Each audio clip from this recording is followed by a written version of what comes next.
Camera. No, Inland's not here. Come on out, James. No, I'm gonna be nervous. Oh, shit. Yeah, even creepier than James Inman popping up on screen. Disfigured Chaille face. Yeah, the road's taking its toll, guys. Man, Phoenix is hot today. I'll tell you. You look like you've aged 4 years. I think it's the haircut. That what is that face called? Resting bitch face. Afternoon, driving all day. Yeah. It looks like Batman's Joker just being casual. Yeah. Like if it's TGI Friday at the supervillain place.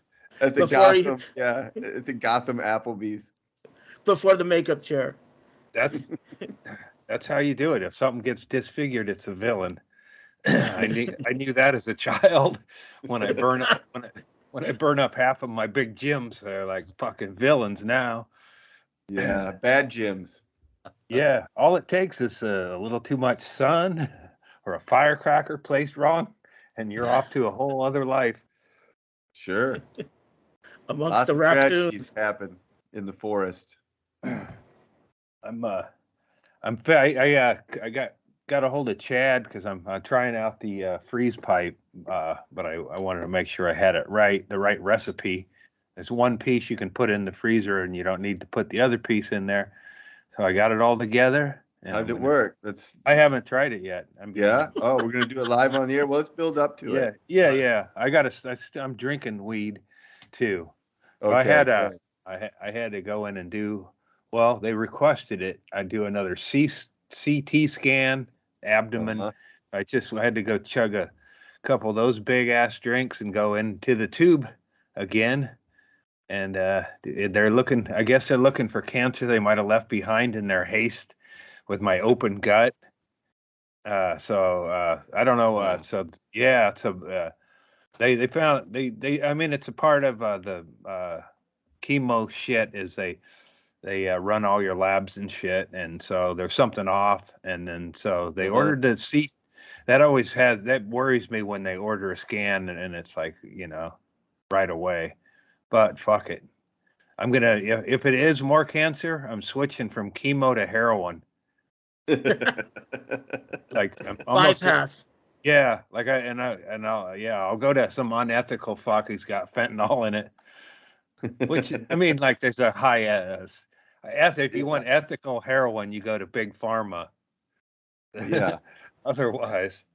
Yeah, you got to get your ethical heroin from America or Canada. But you look like a wrestling promoter. Is who Chaille? I keep thinking he's going to start barking for Jimmy in the mouth or whatever that guy's name was. Yeah. Oh, Roddy was the best at it. The verbal dialogue. Yeah, but he wasn't a manager. No. He probably managed when he was injured. They'd switch up, like he get hit by a chair and go, his back's out, and then he's managing or something. He probably did. I'm not saying he was a manager. I'm just saying there may have been a crossover in one of them venues where Rowdy stepped in. Yeah. He was like a promoter. He was with his partner. When he believed in his partner, he'd talk that shit up. Yeah. He wore more than one kilt. That'd be you can't go back, and they wouldn't have wanted me in the room anyway. But they talked about Rowdy and Ric Flair doing cocaine together. Like that'd have to be some shit, fly on the wall shit there, huh? I mean, who wasn't doing cocaine back in the WWF days? Yeah, but just the picture in those two fucking dudes in particular hunched around their counter at a hotel doing blow. Shit's gonna get rowdy. It's right in the name. Yeah, it's on the road. It's on the road, man. Which they're wearing, like any outrageous shit comedians would do in a hotel, any weird drug scenario or whatever, isn't even close to what the wrestlers did in their motels. Yeah. Add broken furniture to the story, and you've got the wrestling version. Yeah, that's the show I want to watch. They probably have some version of it. I don't know. They don't really. They haven't really done a behind the scenes wrestling show that was. Have they? We need. Well, they did Glow. What was Glow? That was about women, and that was fiction. See, that's like yeah. Oh, you're talking about a documentary. Yeah, just yeah. No, no, like an HBO show. Which, by the way, is anyone watching the LA Lakers series? No. On HBO? It's No. pretty. It's taken a minute, but I'm starting to really like it. But I'd like. I mean, if it's accurate, it's hilarious. If it's and I don't think they could go way off the thing. So it's like Magic's raw dogging a bunch of it's pretty cool. I think I think you guys might like that show. Yeah, Magic was going for Wilt's record. Yeah, and then all along slinging. They got all the from the inception of when Dr. Jerry Buss, who's just do you remember that dude in history? Like he always wore his shirt way down, and that's I can't think of his name, but the guy from Step Brothers, not Will Ferrell. Yeah, John C. Reilly. John C. Reilly is that dude, and he's killing it. He's just such a and as a like in early high school, I guess it was when Magic was it would be middle school, going to high school. Yeah, in the 80s was when the Lakers started rolling, and it's just interesting to see like Jerry West as a fucking manic throwing shit around, which that is who he was, but I wonder how much they can, like, did he have I don't know if there's a suicide, but he's a real dark character. He's a real fucking he always lost to the Celtics, and he just fucking tortured himself over it. And I knew this because I heard an interview with him. His old man was a mean fucking drunk, and so he was one of them guys that escaped the family violence by shooting hoops out in the driveway and talking to himself. And it's cool to go, wow, Jerry West was a fucking boning women at the bar and shit. That's great. But, now do that for Rowdy Roddy. Yeah. Hey, it'd be great if you did tell us that you were going to talk about this, because then we could watch it like we talked about last week. I know. I fucked up. I don't expect you. It might be the cancer brewing again. I notice when I'm concerned if I have cancer, this neighbor cat dude shows up. It's like he lives like 3 blocks away, but he shows up here and wants to hang, and he comes into the house and shit. But I'm wondering if he's like a dude who's being a cancer cat trainer. Hey man, I've had a few. Maybe he's like a retired cancer cat, and he's just like out for a stroll, and then just like I'm gonna pop in, relive old stories. He knows who'll dump the cat nip down there. I just typed in cancer cat to look for a picture, and it's not what I thought I was going to find. Oh, no. Cats with cancer? Cats with cancer. Sorry. So no photos with this one. Yeah. Old folks home might be the key word. Yeah. You've heard of that, right, Erickson? Yeah. Yeah, like an old folks home, and a cat will get up on the next person to die. I think it's more of a dog thing, isn't it? For smelling cancer. I think that's for truffles. I know that cats do a thing where they know you're gonna die, and they crawl in and curl up with you, and that's. But I don't know if that's a cancer thing. Yeah, it might not be specific. I like the idea that a pet has got a heads up on, you'd need a bigger group. Like if you're just hanging out, like a nursing home, everybody's there for the same reason. Lunch. Yeah, there's no control. Yeah, because everyone in a bed who's going to pet the dog or the cat is closer to death than anyone who's helping them. Yeah, like if you're just sitting around doing blow with friends, and then the cat paid particular interest to somebody. Shit, I think that's laced. Let's get the Norcan out. Have you run that kit yet? You did the Norcan, didn't you? No. I mean, Norcan's when you overdose, right? Yes. Yeah. Narcan. Okay. Narcan. Oh. Oh, man, I got the wrong shit at Walgreens. Sorry, bro. Sorry. This is antihistamine spray. Oh, you know what? I'm You know sorry, But your, man. your fungus toenail will clear up fine. Oh, I you know. I what? always say I should read the box more closely. Yeah, these are the COVID tests. I asked that guy and he said back there, but I thought he pointed over here. Oh shit! Hi, Chad. How you doing? I know. Hey, Chad. Doing all right, good.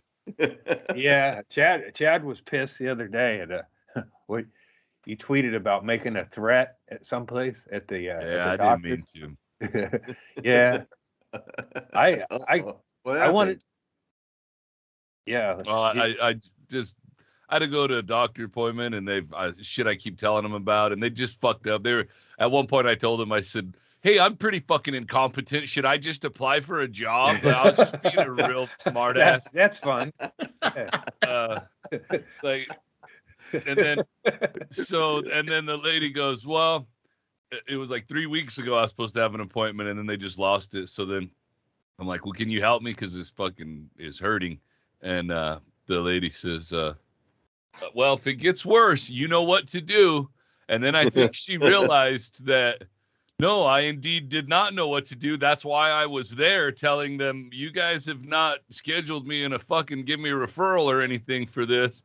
And it sounds all cryptic, but what it is I have like impacted wax in my ears. I've had that problem since I was a kid. Yeah, me too. But it's so bad right now that I have all this pressure in my head, like, and my jaw hurts. Like, you know, when you try to blow up a balloon, Yeah. it just from doing Like nothing. down in here. I have that kind of pressure in my head. Did you get your ears cleared as a kid?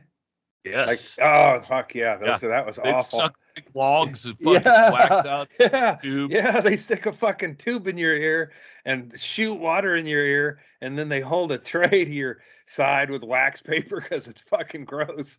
And I used to have such a wax problem; it would splatter out and get on them and stuff. See, There'd be back blow from your ear cleaning. Yeah, because it's like when they finally break the hardened, you know, they tell you not to use Q-tips because people like me would jam this shit down there and it would get so tight and they would blast it. And it was like the most painful, traumatic thing I ever went through as a kid. I think is to go and have my ears cleaned. Wait, that was the most traumatic thing you went through as a kid? I think. I mean, I had my head split open a few times, and well, there's another bigger thing. You I don't got know. molested. Yeah. Oh well, yeah. That. See, that. See how cancer puts it into perspective. But yeah, Chad, did you? I mean, I used to. They'd have a person hold me down while they did it. Well, the last time I was on active duty. The last time I had this problem, and they were like, "Well, we're gonna irrigate it." So they just take a big bulb syringe and just wash it out. But yeah, it's beyond that. But it was beyond that at that point too, and the chick was new, so she just kept doing it and wasn't getting anything out. So she just kept trying until it just completely threw my equilibrium all off. I just started projectile vomiting all over the fucking clinic room. It was bad. They came in, she ran, the doctor came in. He's like, what happened? She's like, I just been trying. He's like, this whole time you've been spraying water in his ear? You can only do it a few times, not for 45 minutes. and progressively harder. Oh man, where's your doctor? Guantanamo Bay? It's Army, man. It's all that's what people always say, you know, well, you got free medical care, and I go, yeah, you got all the free shitty medical care you want. Yeah, well, and it's not even that's true. horrible. I don't want to think about that shit. Yeah. They, that's what happened to me. I did blast out. It'd be a bunch of shit before that, and then I'd be in like I could cry. I was a crier because I'm the youngest, and I'd cry cry to get justice. cry to get somebody in trouble or whatever, you know. But I remember crying, and every fucking time I go in there, because it was like, you know, it was like giving birth to a little ear baby. Because by the time, you know, there was so much pressure and shit, and then you'd plunk it out, and you'd go, oh, fuck it, you know, and then they would do the other side. You'd start again. And then when you get that do you remember coming back from that, Chad? Like as a kid, I remember I'd get my feelings hurt a lot more for a while because I could hear everything again. I thought people were being nice to me. It turned out I was just fucking getting my death by jamming shit in my, you know. I think you'd get it. I remember it hurt, you know. So and then you get that fucking thing in there and dig down there, and then they'd explain it to me, and then I'd go back to doing it again. Oh. And it's like a little hoop on the end of a probe, right? They do that kind of shit too. Yeah, they loop it out. It's like a dental hygienist. Only these are just ham-fisted, you know. Well, they're not, you know. In Coquille, you get what you get or whatever. Yeah. But you know, I remember always getting like, you know, some big bribe, or you know, it was like I didn't know where I was going when I went there, and then it was like the fucking ear cleaning, you know. They didn't give like taking the dog to the vet. Maybe they told me, but I Don't didn't let hear him it. go. Yeah, exactly what it was. I'd get there and go. They expressed his anal glands too. It was a horrible day all the way around. Yeah, He's been ruining our carpet. I couldn't hear you when you asked if I was here for the appointment. I just went in the room. I thought it was weird. It was all dogs and cats on the walls. Oh my gosh. Yeah, so I'd get nice ice cream at the A&W, and I could hear, you know, my mom talking, but it just seemed like she was almost yelling. And maybe she was. I don't think she was a loud talker, but after that, everything seemed so much louder. But then I would just hear shit that my brothers would say, like, you know, pussy or whatever, you know. All the shit they said under their breath, you could almost clear as a bell. Yeah. It took everybody else a little while to catch up to remember they had to talk quieter now. When they insulted you. No, I don't think they. I don't think that happened. Yeah. I don't think they really got that. Like it's kind of, you know, it's full circle now because my brother David seems to be the one who's, you know, checks in on me the most. And quite honestly, I'm not sure Larry knows how to work the phone a lot or whatever. It's like you're talking to somebody who's got a CB radio when I'm talking to him. So I don't talk to him. And then the two religious fellers, Jeff and John, haven't heard too much from them. So that's good though. They're probably praying for you. Well, John's doing it from afar, and Jeff, I would rather, I'd rather it just have a definitive answer like, yeah, Jeff, if you're hearing this, it means I died last week. Sorry, it didn't work out. We used to be cool roommates. I like pranking the older brothers, but fuck you. I don't want you to... Yeah, I had a situation with earwax one time, and I went to this doctor's, real old guys. I think he was my dad's doctor, but I was only like 16, and he goes looking in my ear because I was just saying probably what you're going through right now, Chad, is it feels like listening is like when you stick your finger like on that little flap on your ear to like hold it shut. It's like everything's kind of resonating in your head. So I got fed up enough that I went to the doctor, and he goes, "Oh yeah, look at that," and then this crotchety old dude, and he's like got this thing, I can hear it scraping against my eardrum, and he goes, "Well, look at there," and he pulls it out, and I mean, for all I know, it was a champagne cork that went pop, He pulls it out, and then he shoves it right in my face, and it looked like a lima bean that had shriveled up and desiccated black, and I went, "What the?" And he goes, "Yeah, no wonder. Yeah. Like, this is not the way I wanted this to go down. I wanted it out, but I didn't want to like look at it." Right. So I go, he goes, "Oh, that's it. You're all done." I go, "Can I just sit here for a minute?" And he goes, "Yeah, take your time." And I take a few minutes and I go walking out. And the last thing I remember was walking into the waiting room that's full of other people waiting for this draconian doctor. And the next thing I knew, I was on my back with the receptionist going, "He's coming around." Oh, Oh, wow. no. Fainted. I waited to faint in front of everybody in the nice. office. I hear my brother Larry's a fainter at doctor's appointments. It's funny. I mean, I've never heard of another one, but it's I mean, I don't like it, but I can't imagine. I heard I had cancer, and they sat there going, "Well, fuck me." That would have been a good time Yeah. to faint. Like, tell me I don't think again. I've ever fainted. Yeah. Before COVID, I fainted a lot. And since all the shots and shit, since COVID and actually having healthcare, since I've had healthcare, I've had to give blood a couple times. So that's kind of cured me of it. Huh. But you never know, right? Maybe you But just no, haven't had it a could faintable. happen.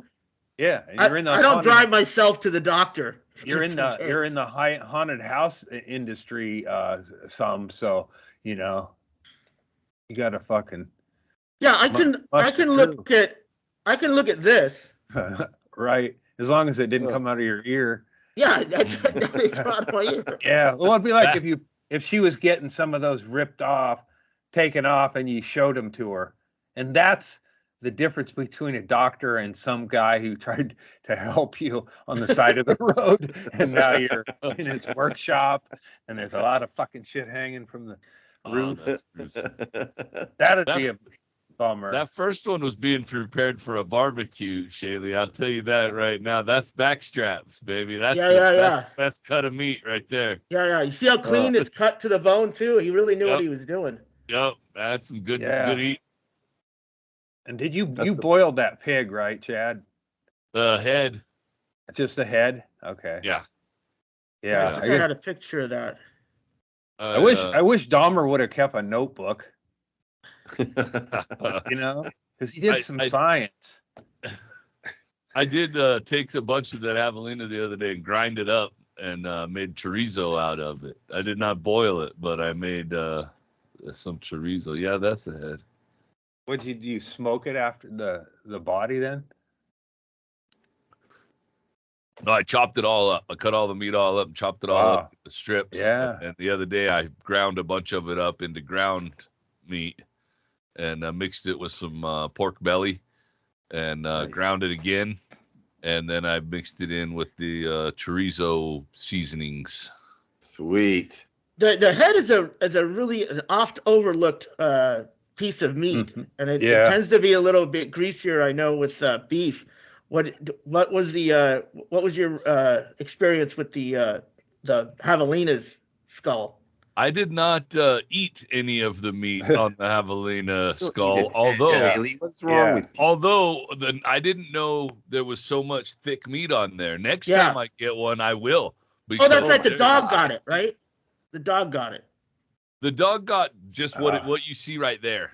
Yeah. The dog got a hold of once I got off once I boiled it outside on the barbecue grill, and then I hit it with the pressure washer after I boiled it for about 45 minutes, and it blew all the meat off of it. Yeah, the cheek, all the like along the mandible and stuff. That's a really dense cut of meat, and it's it's usually like a peasant cut, and I like collars, fish collars. And then cabeza, the carne de cabeza at the taquerias too. It's really good. Face meat. I know. There's certain words that when Chaille says, and that with that. Aside from the fact that he's talking about eating someone's face meat, right? It's not someone. It's really good actually. I just watched a Meat Eater episode with Steve Ranella, and Joe Rogan's on there a lot. One of my favorite episodes just a while back, I got to watch Joe Rogan's first hunt, and I got to watch his face when he fell in love with hunting. And he's like, I'm going to do this. I'm going to eat only game meat by the end of next year. Like, he was all fucking motivated for it. But he took Rogan and Brian Callen out. And, took a deer skull, the whole head, not with the skin off, just the skull with all the meat and stuff though, and like wrapped it in foil and buried it underneath the fire and let it sit for a while. Then they pulled it out, and they all sat there and pulled chunks of face off and ate it. Oh, It's Jesus. pretty interesting. And- He pulled a thing off. Rogan said no, but Callan ate it. He digged behind the eyeball. Well, this raw before they cooked it. Popped the eyeball out. And he goes, "This meat right here, this fat behind the eyeball, tastes just like bread dough. Try it." And Rogan was like, "I ain't fucking doing that." And Brian Callen ate it. It was weird. It's So like do the you- cushion for the eyeball, right? It's like shock absorbers for the eye back there. So it's Some weird fatty deposits behind Yeah. the eyes. Sure. Yeah. So Let do me you guess, know? the deer Brian Callen shot was underage, right? Oh, it's okay, but do you know who the Allegedly. I think he was on Rogan's first hunt, but he's Rogan's hunting buddy is Haynes. His last name's Haynes. Cameron Haynes. Yeah, okay. He's buddy. You know who his brother is? His brother was Levine's husband, the sleight of Oh. hand busker magician. the warlock. Yeah, the warlock. It's Justin. like, yeah, it's like the total, there's the alpha brother, and then there's the one who's, bothering There's the people eating magic brother. Mexican food to see if they want a flower.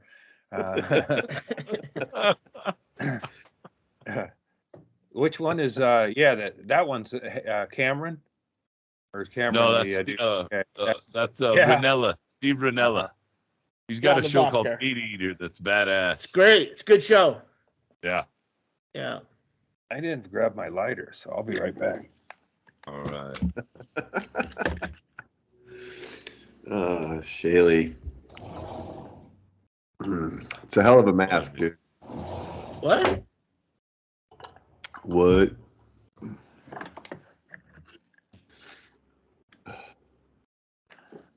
All right. I was gonna try to tell you, I didn't want to confuse you earlier, Andy, but like what I do with mine is you always freeze this part, Mhm. but I do take this part. I got need and water in I there. put my water in it, and then I stick it in the freezer for not very long, just usually while I go and break up some weed and stuff. That way it's all nice and the whole thing is nice and chilled. There you go. I got to add water yet. Yeah, it's a bubbler, dude. Oh yeah. Yeah. Well, it didn't come with directions, which I appreciate. Hang on. This will be the Andy true does- test of the Freeze Pipe Corporation, because if Andy Andrus can make this thing work, then it's truly workable it's definitely by a stress test. any level. Listen, everybody else has already looked up the YouTube video that tells you exactly how to do it. So So simple. I mean, there's a leg up on Andy already. All right, now I'm in business. Yeah, put it just over those little slits in the thing. I started using distilled water in mine. Maybe I smoked too much. That's better. That's good. But I started getting some calcium deposits in my water. You'll have Wow. to clean it less for sure if you use Well, distilled. I clean mine after every time I use it because I don't want to. That's one of the things I don't like about water pipes. Oh, look at Yeah. Andy go. How disgusting they are. Oh shit. I missed. Oh shit, now I gotta hold this. All right. I didn't think all this, I'm gonna keep it together. What is happening? Describe what's happening. Yeah. Wait. Euphoria. I forgot I was in so I did this scan and I got to sit there and drink two big. Hold on. You did another scan like down Yeah. at the doctor's the big CT the tube- scan. CT scan. And I don't that part I'm kind of used to. I just think of like I wish I had like Walter White had loved ones he was trying to put money aside for or whatever, but I wish I had, like as I slide in there, if I get the bad news again or whatever, it's like I wish I knew how to make meth or whatever, or I had, I'd go down that tunnel, but I sat in a waiting room with like the fucking it's the pandemic, I'm sure, maybe, but it's like a waiting room. There's like 5 or 6 people, so there's a bunch of us in there, and it's like, everybody's masked up, and it's like nobody's talking, which is fine. And then an old lady pulls down her thing and starts engaging with this guy, and he's got a fucking ton of dumb shit to say, and she's got a bunch of fucking stories that, like, she's she's like, they're not connected. So I wanted to say that, lady, you told that whole anecdote about that. It's not connected. Now you're talking about another team, or whatever, and then this guy's yammering on, and he's worried about this, and I got to sit there with him because I got an hour. That's like that. Well, I've been to a bar for breakfast and stuff, but I haven't for a while. But this is the kind of the first group I've sat with post people giving a shit about COVID. And but it's like, God damn it, man. I know they're doing it because they're lonely and they don't, it's like, God, I don't want to hear about your bladder fucking, I don't, I didn't drop my fucking, pull my shirt up and say, look at it, man, I had a Whipple surgery. Y'all show me some fucking respect. Too bad you didn't have a bunch of wax in your ears. Yeah. When they start listing off broken bones they've had back and forth, it's like you're on a bad flight, or on a flight where they, don't talk to each other more than a little bit, or you're fucking up the whole social dynamic. And when you're sitting in a room like that, everybody's on there looking at their phone. Let it be.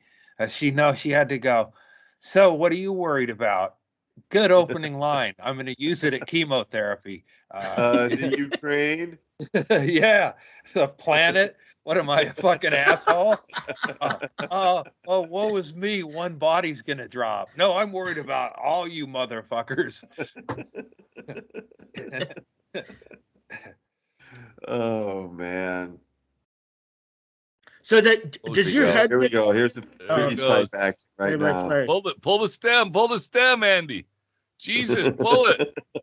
Holy fuck. I want to get a running start at this next cancer. Good God, man. Oh man. How'd that feel? How'd that hit? Give us a. Yeah, it's really smooth. Yeah. Like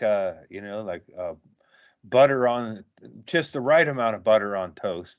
It's not so smooth, it's not like some of those inhalers or whatever, or the pussy sticks. The vape? The vape pen, or the pussy stick, as Randy Marsh on the South Park calls them. You just go and you don't even feel it. I think. But I've seen you smoke a lot of weed. Yeah. And I don't smoke weed. I can't remember the last time I even hit a joint, and mine would be a little tough. I've seen you hit off some weed on like a joint. Usually you palm it and walk away, but you're walking away coughing, hacking, and you just took 2 big rips on that freeze pipe, and I mean nothing. Right. I mean I don't think I've ever seen you not cough after some weed. Yeah, no coughing. Yeah, I guess maybe I need to start taking better care of myself. Well, let our good friends at Freeze Pipe be step 1 in your new life. Chemo to a day's rest or so in there, and then Freeze Pipe. If I'm gonna hit the marijuana, and which I need to do because I've had some of them side effects. Like I wake up and I think, oh man, what did I drink last night? And I puke, and I go, that's right, I have cancer. I'm not drinking. I forgot. Or, maybe I don't have cancer. That's still up in the air again, I guess. I tried to read the text face again.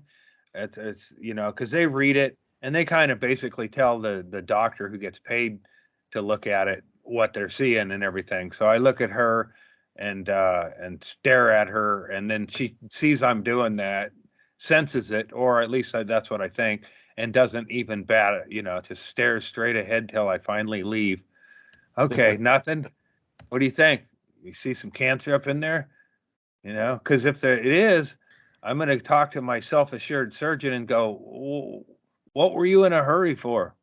Well, I mean, they said they didn't see anything else when they were in there. Yeah. Well, that's why they took the chunk that they took, because they kind of start from that from the duct, and they kind of go out to try and get anything that's in the vicinity. And I don't mind. Well, I don't like the thing and the waiting room and all that shit. And then drinking, hanging out with that group. Then they do the contrast, and it's like I am not a needle pussy anymore. I'll watch people get stabbed with them. I'll see him put it in his neck.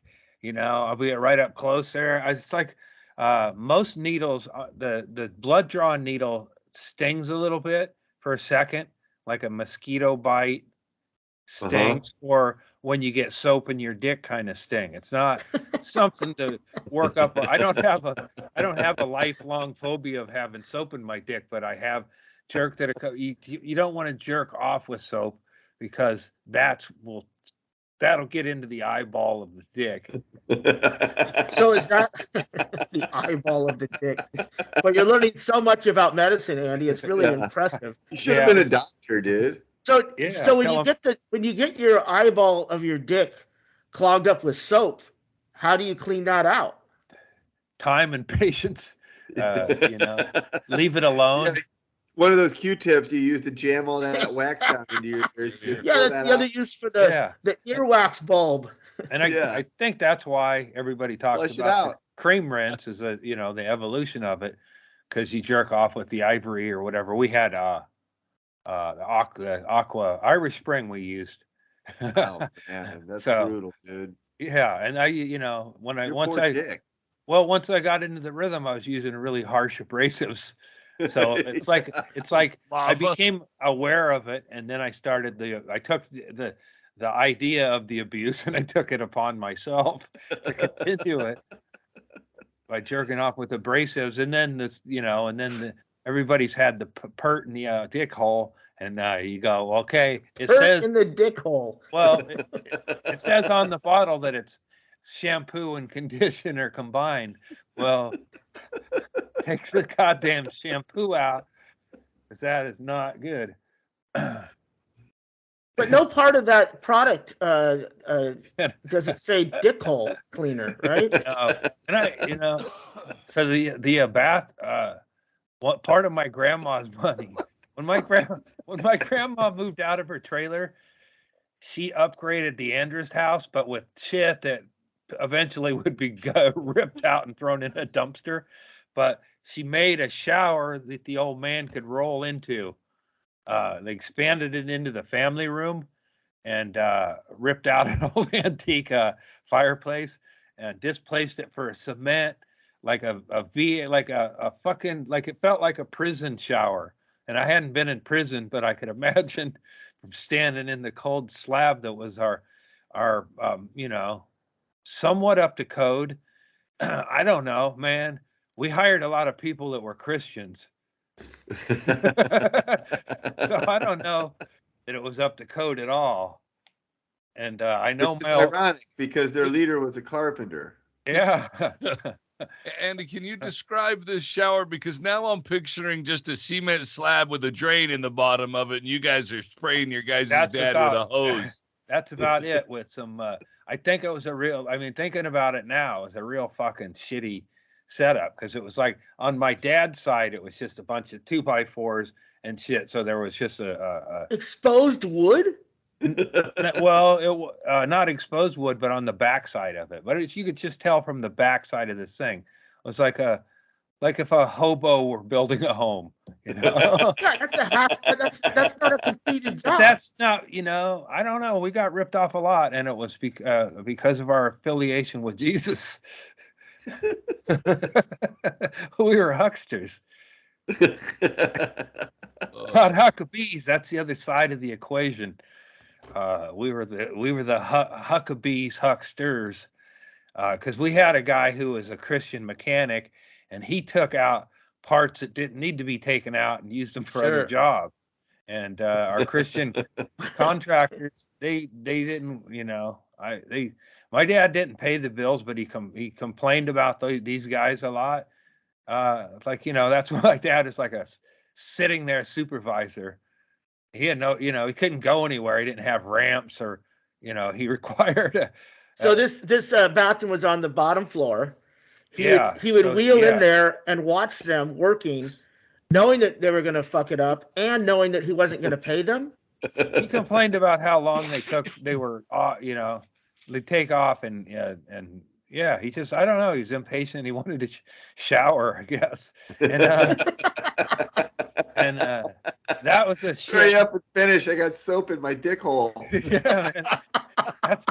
That's what made me think of it, was that was where I was using, my dad also didn't like people he didn't like people running up the bills, even though we lived in a home without any kind of proper, hey man, let's talk about insulation, bro.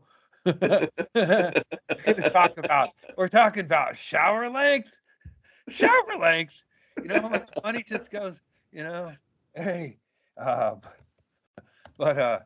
so we had this makeshift fucking shower that was plunked into my dad's room, and he was just right there.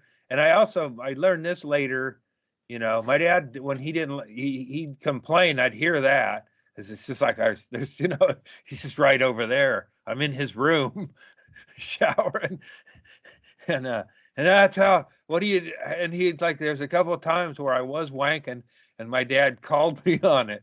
I was like, motherfucker, but he probably heard it, Wait, what do you mean he called you on it? Like, what did he say? Well, what do you in there wanking off? Or, he'd say something like that. Because you were taking too long in the shower. Yeah, he wouldn't care if I'd wank off, but I guess what he'd want is somebody to be efficient about running water. He wanted you to step up and turn off the water and then yank. Show and up then with shower game. back on.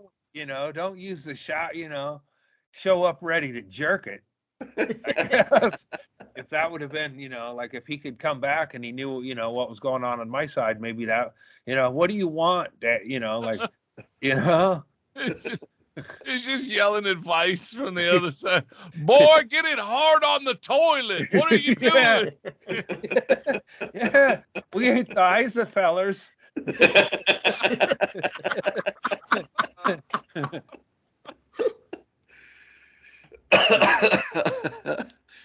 Oh fuck. Yeah, but you had 4 other guys that got to get in there and yank their dicks too with soap. Probably that was, it wasn't just me, but I don't remember them older boys.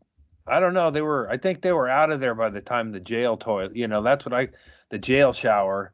But then the shower chair he'd use that, and then he didn't have a place for it.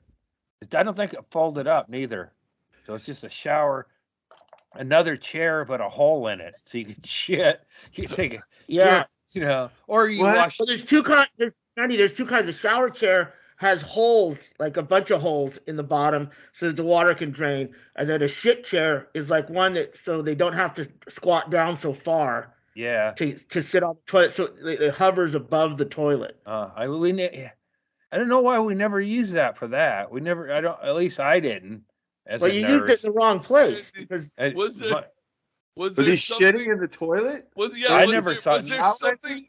Not was in my there something under the hole, Andy? I'm sorry. I'm no, not going to interrupt, but I'm not in the shower to chair. This.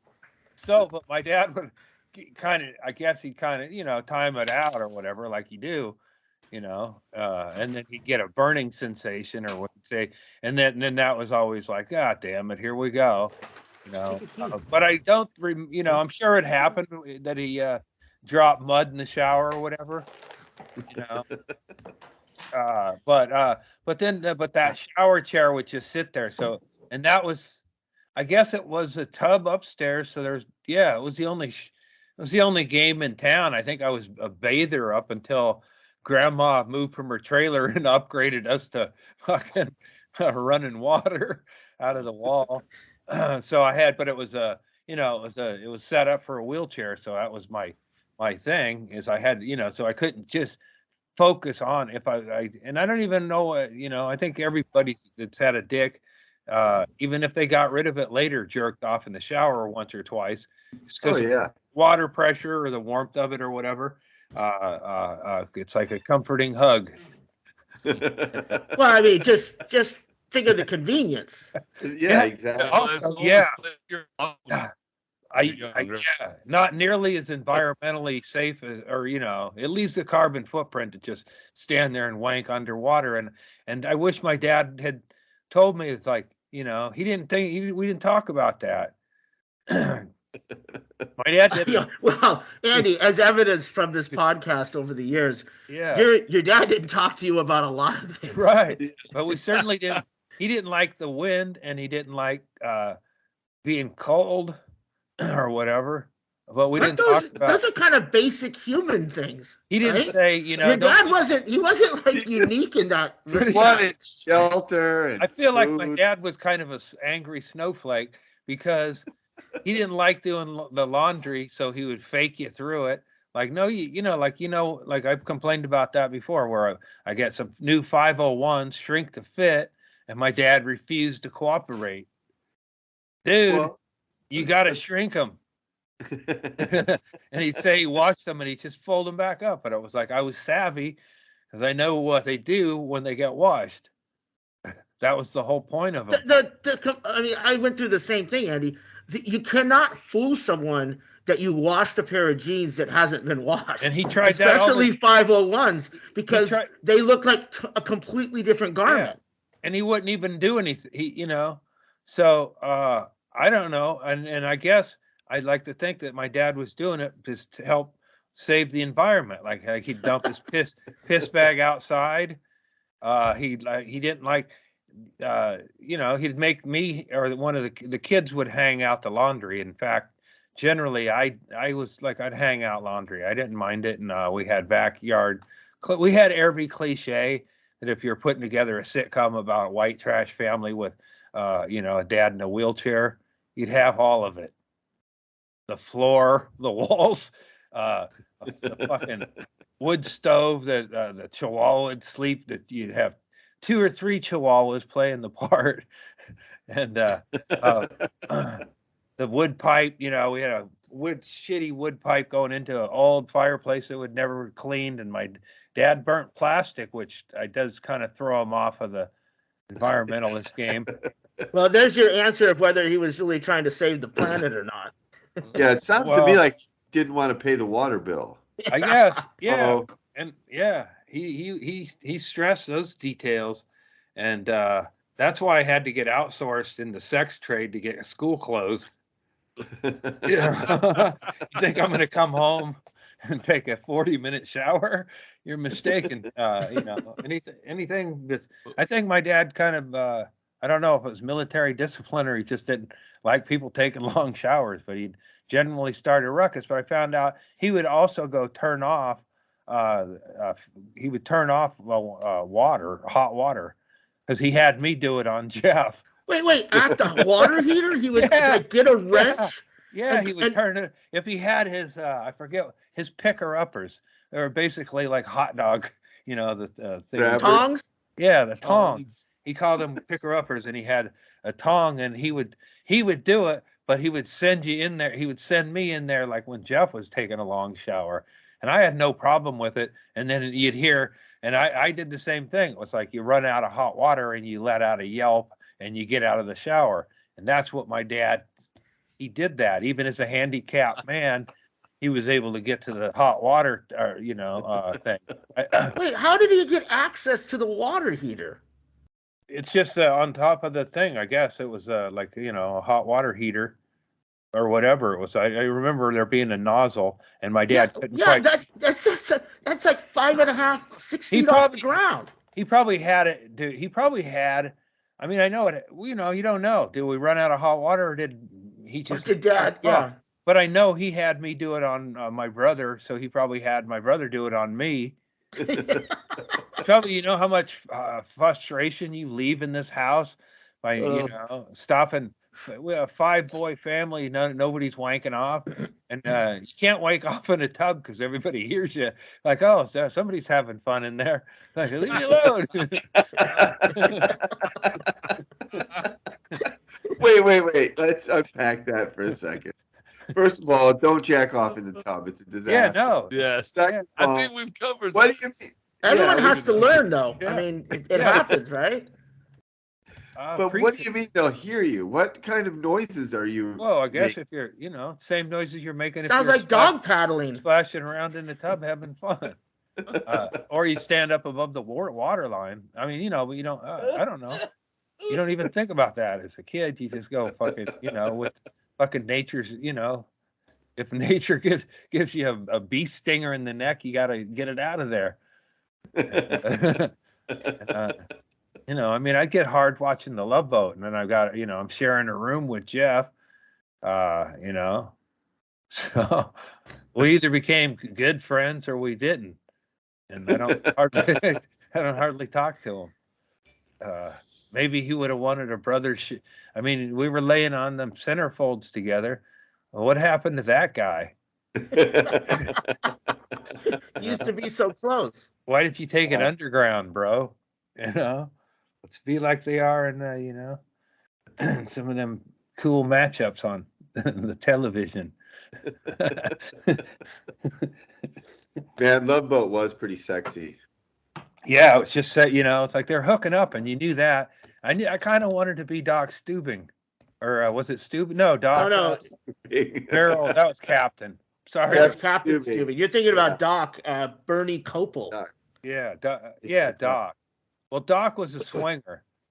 I mean, well, as much as you could be on network TV in the 70s. Yeah. So I mean, like, and he could have been I mean, I'm not saying him, the actor. I'm not saying that he had a whole thing set up like Bill Cosby did, where he plays a doctor on a ship taking care of women who've had too much to drink, or maybe they're just lonely, had their heart broke, just confide in him at a bar or whatever. Isaac winks at him, and he knows. Let's say Isaac winked at him, and you knew Doc was going to get some pussy. She didn't. I didn't really know what it was called yet. Yeah, but that was probably too early to let Isaac get any pussy. Really, yeah. I mean, maybe once every few episodes. Yeah, because he's hooking. But he let a lot of black people onto the boat. It feels like Isaac had to take his lovemaking off ship more, but it was always implied that he's going to hit it when he gets or below deck. Yeah, Doc's banging everybody. Captain's banging everybody. Gopher's not landing it. No. Isaac's not trolling the Lido deck, if you know what I mean. No. He's down in steerage. Gopher. It was a different time. Isaac had to go onto the island that they were at port and get a native. And I think didn't Gopher grow up to be a Republican congressman? So he probably still not getting pussy. Probably got thousands of images of child pornography on his computer. Oh, come on. We don't know that for sure. No, not him. But yeah, I don't want to get political. But if you watch, that's political. Okay, this isn't political. But if you watch any of the Judge Jackson, when I had it with the volume down, but you could just I just watched her, and I remembered Anita. I remember Anita Hill and Clarence Thomas was hearing totally different situation. But a woman who was smart, articulate, just being dressed down by racist fucking pig fucking clowns. Like it's like now these guys, I don't know if maybe they were back in the day, but now they've got it down where they're like, all right, man, I'm just gonna fucking throw a lot of shit at the fan. Like if you're a comic and you're bombing, and then you just go boom, boom, boom, and then you're like, oh fuck, and then you package that, like crushed it out in Iowa.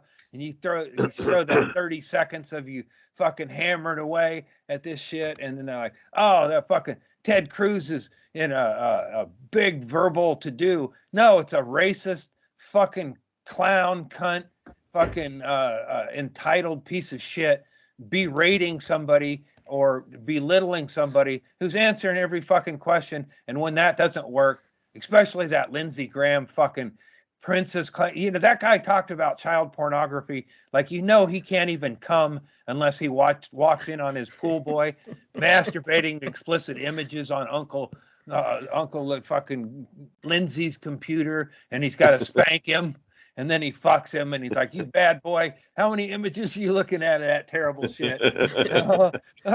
These guys, they talk about it, and they talk about it so much they're trying to trip this lady up for sentencing things that they are spotlighting. So they're like, what about this? You let him off with this, that. And are you gonna let it child porn? It's like, dude, you work with fucking Matt Gaetz. Yeah. You call him a colleague and you protect him. So shut the fuck up. Yeah. you supported a rapist, you know. He's like, just fucking chill with you, like the moral right and the when they talked down to what was it, Simpsons, or Dan Quayle criticized network TV for being too, you know, it's not family enough or whatever. Fuck you. You just want fucking the pilgrim's dole, so when you rape them for the first time, they're like, oh, what are you doing? You know? And they're all just giving speeches. I mean, Lindsey Graham threw his little hissy fit about the prisoners at Guantanamo Bay. And what does that have to do? Yeah. He was complaining about the nominee. I can't remember her name. Brown Jackson, Ketanji Jackson, or something like that. But he was complaining that she was advocating for the people at Guantanamo Bay to have representation in court. That's all. That's he's against that. Yeah, and because of that, he fucking stormed out. Like 30-year party, you're domestic terrorists. Shut the fuck up, okay? Let's sort out what happened there, man. Yeah, and it's just fucking. It's like, as a comedian or you know, whatever you do, skits in your comedy, or just see art. You know, it's like, this is the worst fucking shit. Like, you know, it's like pro wrestling in the 70s when it was all regional, and they, you know, they're going to knock over Tom Peterson's TV set and all that, you know, and it's like bad fucking acting. And Lindsey Graham, he says his fucking tirade, they interrupt her for, it's like, it's hard to watch people treat a woman, and she's impeccable. They can't fucking get her on anything. She's focused. She explains it patiently to all these motherfuckers, but you can just see it takes a toll. And you go, and I remember Anita Hill getting disgraced like that, and only remembering all the pubic hair on the can. Well, that's fucking because Clarence Thomas was a sexual fucking creep back then, and said a lot of shitty stuff to her, and she was being honest in front of Congress back when you thought you could, and they fucking made her look like a fucking idiot, made her look like a you know, that she was fucking Clarence, and she was turned off by his fucking his pig fucking passes at her and shit. And we heard all that, just like, you know, and then it's like they get all offended over fucking dumb shit, and they're not even offended by it. It's like, you know, it's like they're pro wrestling. They're like mad, like Lindsey Graham slamming his fist down and shit. And he's like, in his head, he's like, nailed that sound bite. Yeah. I got well, that. They caught Ted Cruz today after Ted Cruz got done with his speech that had nothing to do with anything. Then the next shot of him is him looking down like this, and another shot from overhead, and he's checking Twitter to see if he's trending. I mean, these people don't give a fuck. Yeah, I just want to. So for them to pretend that they do, that they give a fuck about anything but promoting themselves, is just a fucking joke. The whole thing's a joke. That's why when I get involved in politics or opinionated on it, right, especially with it's funny to watch you guys realize this. Like you didn't, you should have already known this. I know that. But here's the thing, though, is like you get such a I know you're completely checked out, and I get that, and I know that there's not much we can do, but that doesn't mean I'm not going to watch the car accident happening and have an opinion on it and be interested in it. It's like but it's fucking bullshit. It's like you're. But that doesn't mean I'm just going to give up and not care anymore. Right. I can't. I've tried. I can't. If this was wrestling, you'd go, all right, Ted Cruz is just playing a scumbag, unlikable piece of shit villain. But no, that's Ted Cruz, and he's a fucking, like, they called a guy to the what was the airport in Montana that Ted Cruz was yelling because they wouldn't let him on a flight. He's going back. Yeah, he missed a flight. He was going back there to get color enlargements of a really funny book about is your baby a racist? I fucking died. He's holding up. It's like all these babies. Do you support a book where they say that this baby's racist? Sir, I don't know anything about, you know, I only, you know, but it's like Ted Cruz is like yelling at people at an airport, do you know who I am? And it would be like, man, if you're the guy was like, man, this is Ted Cruz, and he's like, do you know who I am? And he doesn't know I know who I am. And I'm going to say, yeah, you're assaulting me, sir, and punch him in his fucking throat. And then be fucking a hero, you know.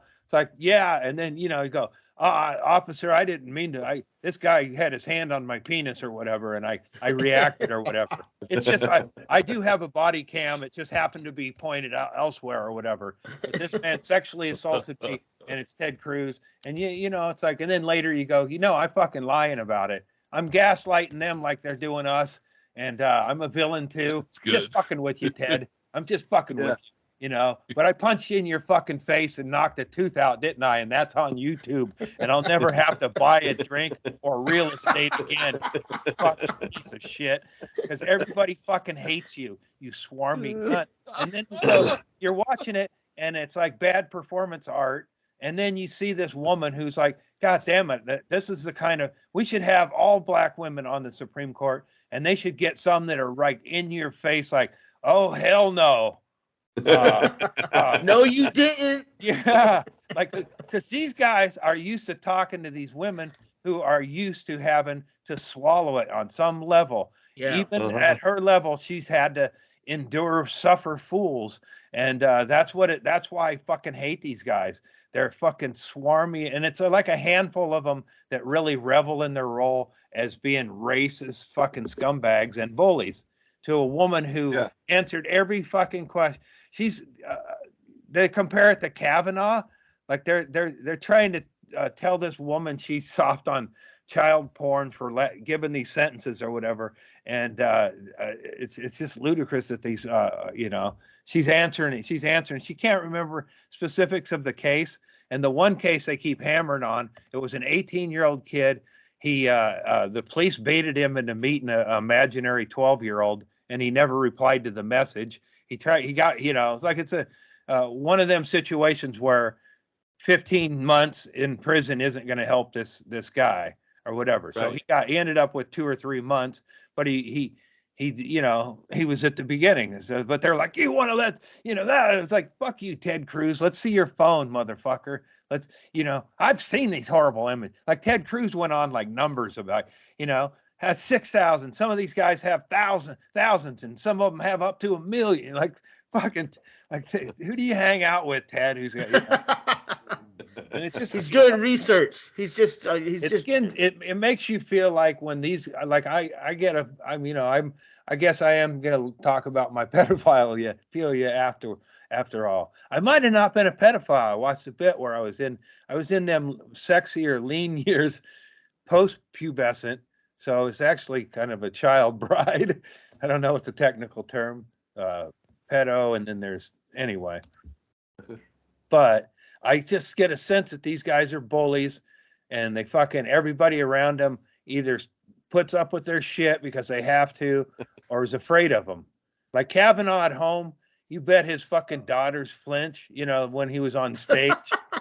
You think daddy being home, having a couple of beers in the den, watching the, oh man, would you not want her to be Kavanaugh's kid during these trials? Or like, Dad, I'm watching this Supreme Court justice. How come that she doesn't cry? and how come nobody's saying that she raped them? Because they're, you know, that's because your dad is a pussy, fucking clumsy rapist back in the day, and now he found a way to pay for it or find somebody else to cover his tracks, because he's still the same fucking cunt. And that was real apparent. Just like if you don't know anything about these things, you just go, wow, this person's answering this shit, and they keep beating it down. And then but now it's just such this over the top shit. It's like, I didn't buy Lindsey Graham's over the top character during the Trump years. Yeah. And it's like, well, where'd this come from? He was saying this, and now he's like, God damn it. It's like, you don't get better as an actor with age. And I think Lindsey Graham, if maybe he come up through theater, might be able to carry it off. But I think he drinks, you know, I'm not criticizing it, Lindsey, because I like to drink when I did my performance art too. No matter what time of the day they may cast you. But Lindsey Graham, you know, not being a very good actor, and I would wager he ain't much of a drinker neither, but I think he's probably a regular at it. But he just, you know, it's like you just want him to go, like, it's just honestly, you know, this is going to sound really fucking creepy and racist, but here we go. And then you'd still go, wow, yeah, they were right. You were right. But for them to not even do that, they just go in and let's talk about your record here. And then they get to it subtly, jab, jab, jab. And I just like to see their fucking asses dragged out and beaten the fuck out of by Mr. T-led group of thugs, but they're not thugs. They're just what white guys thought were thugs back in the day. And then they just roll out the bats and they go, yeah, you know what the fuck? And they just stove in like Mitch McConnell's skull. And we watched it. We got drone cameras to sell, like everybody's going to be, God damn it, really? And they go, wait till you see the drone footage. You're going to fucking laugh. Oh, they got 15 cameras on when there were 18 fucking truck drivers, gay truck drivers that Ted Cruz hung out with. And they wanted to be there to beat the fuck out of him, but they wanted to rape him too. And I would watch that because it's like these guys, you just feel like they deserve it. And if it isn't for what they say and do publicly, it's what they do behind the scenes. Because it's like nobody acts like that. Josh Hawley slamming his fist. I'm worried somebody's going to expose my kid to child porn. Yeah, you know who exposes a kid to child porn? Parents. That's it. Maybe an uncle or something. That there's no fucking creeper down the street waiting to show your kid child porn because last I checked, John Wayne Gacy ain't hiring. Well, isn't that what your guy did? Yeah, but he had a relation. It's like, it's the parents. So Josh Hawley's worried about a boogeyman. Then don't worry about everybody. Worry about the fucking neighbor, your coach, your kid's coach. Yeah. That's what this fake outrage and shit. Yeah, well, it's all they do the child porn thing because they know that's a big that's their new thing, a hot topic. The child sex trafficking. That's to build the wall. It's a made up I mean, it happens, but it's a made up problem in the QAnon world. Just knows if he says all that shit, that'll up his name recognition amongst those people and in his base, and it will make him a stronger and more powerful candidate as a Republican. That's what's fucked up. That's how fucking ridiculous it is. How many kids are a victim of sex abuse over the last the QAnon? Like QAnon, these guys it's like it reminds me of South Park when they took her job. Like, hey, they're trying to fuck kids in the bottom of a pizza gate or whatever. So people are fucking riled up and meeting and online and shit, taking their attention away from raising their kids. And fucking trusted stranger, trusted family friends taking a notice that the dad's getting radicalized and mom's starting to listen. And they're like off on long weekends. And they're like, you can stay over at my place. If you're worried about child sex traffic and shit, then stay on it, stay online, and fucking hold people accountable. But don't give a fuck. Don't leave your family to fucking convoy with truck drivers to plug up traffic in D.C. while your kid's staying with Uncle Bruce. Josh Hawley knows that Judge Jackson is not soft on child porn or pedophiles. He just wants to, they have to hit their spots and hit their marks and say the things that, will get them. They want to be on Fox News. And they want that to be the shit that they look at and go, fuck yeah, man. I remember when fucking Fist Pump Howley went out there and I remember when Fist Pump Howley see, here's the thing is it's the same. Some people like pro wrestling even when they don't believe in it anymore, but Christianity and deep fucking political lineups, it's like, I don't give two fucks about Biden. I wanted Elizabeth Warren, like my liberal friend Brett there, a sensible woman. I like sensible women. I've always found them to be, like I listen to them more than probably I listen to dudes maybe or whatever, but sensible, educated women, I find, because I know that they, I mean, it ain't easy to get in those positions, and and then you got to fucking put up with douchebags like that on certain days. But Howley, all he is He's like if Madison Cawthorn hadn't been drunk driving, that'd be this dude. It's like, could you imagine that dude's in a wheelchair and he's still full-bodied, able-bodied asshole. Yeah. Like, oh, how he do you? sucks. Andy, you gotta wipe your mouth right here. You gotta fucking lather right there, dude. You worked yourself up into a literal lather here on the Issues with Fucking- Andy I podcast. think this is a real good advertisement for freeze pipe. Yeah, that could have been inside my lungs. Thank you, Freeze Pipe. Thanks to Freeze Pipe, I'm free to express my. It's not political views. I just want to see, you can't go back in time, but if I were sitting like in a Field of Dreams, in the ball field with and that watching and I realize, oh wait, this is a bunch of Republican senators playing softball. And then a guy comes in with a gun, I'd be like, over there, get Teddy ball game. But like I said, it ain't hate speech because I'm saying back in the past, maybe that character would have said, go ahead, get that one. Where's the shortstop? But that guy, whatever, he's probably a lunatic like all of them, but he, anyway, I don't want to get political. No, don't get political. We'll let you know when you get there. But We'll it's give you like, a shot. man, it's like in the worldview, it's like, I wish they all lived in an apartment building that was getting bombed by Russia. Like Marjorie Green up there and like all of them at like picture the top of the plaza or the pool area. And they're all out there in their fucking ugly swimwear and their ugly swim bodies, just sucking cocktails down and being big bloated fucking heads. And a fucking drone went overhead, and then seconds later, a fucking bomb hits. Fuck yeah, as an American, not as an American, because fuck that allegiance. As a human being, as one of the species, like fuck yeah, those cunts are out of the way. Now let's discuss water rights with Nestle. Hey yo, Nestle, I brought about 500,000 really thirsty people who want to talk to your CEO. There ain't no lobbyists no more. Come on out. We'll squirrel out a deal. Oh, and you got to talk to the Indians first, because actually it's their water. Yeah, it won't be easy to find one. We killed most of them. Yeah, no, you got to find like 1/10.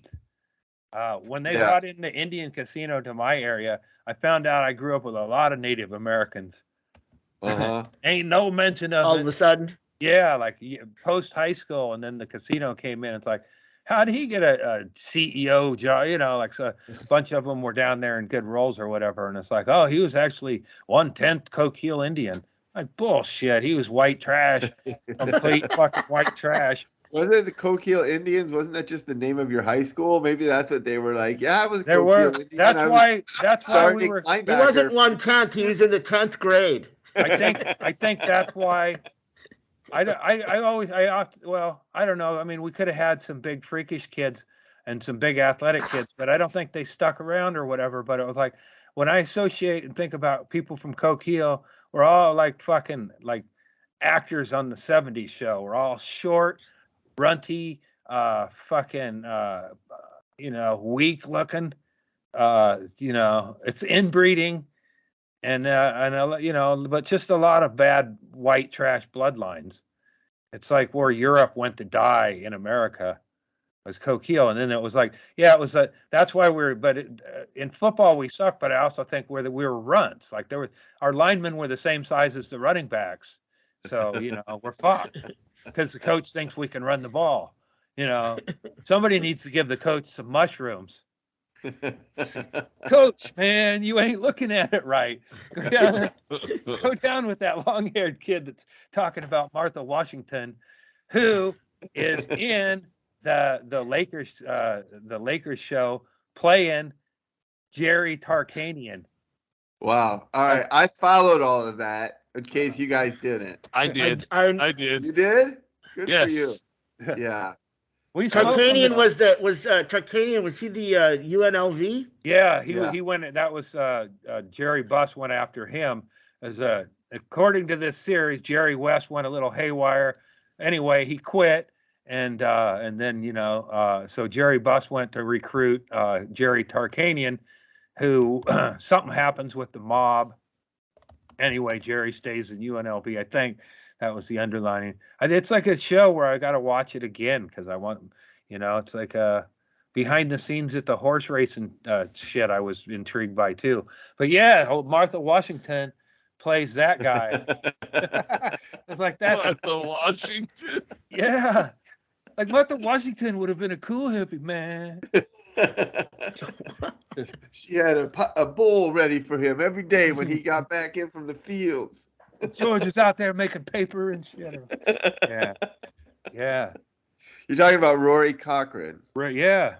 That's what somebody posted it. And I was like, I stared at the side by side and I have no reason to doubt it, but I got to watch it again to see but I just like the idea of Magic hitting the ground running as a young man, raw dogging all the chicks. And it's like the Lakers weren't a big fucking entity at that point. They were, but small circles. Well, I mean, Magic took the Lakers to the finals against the Celtics in his rookie season. Right, but like as far as like they were like how the Clippers. It wasn't Showtime. Yeah, it wasn't Showtime. There wasn't like a big thing, and that's what Jerry Buss apparently stumbles into is just kind of fucking marketing the team crazy and getting people out. But yeah, Magic and Kareem being there. Yeah, man.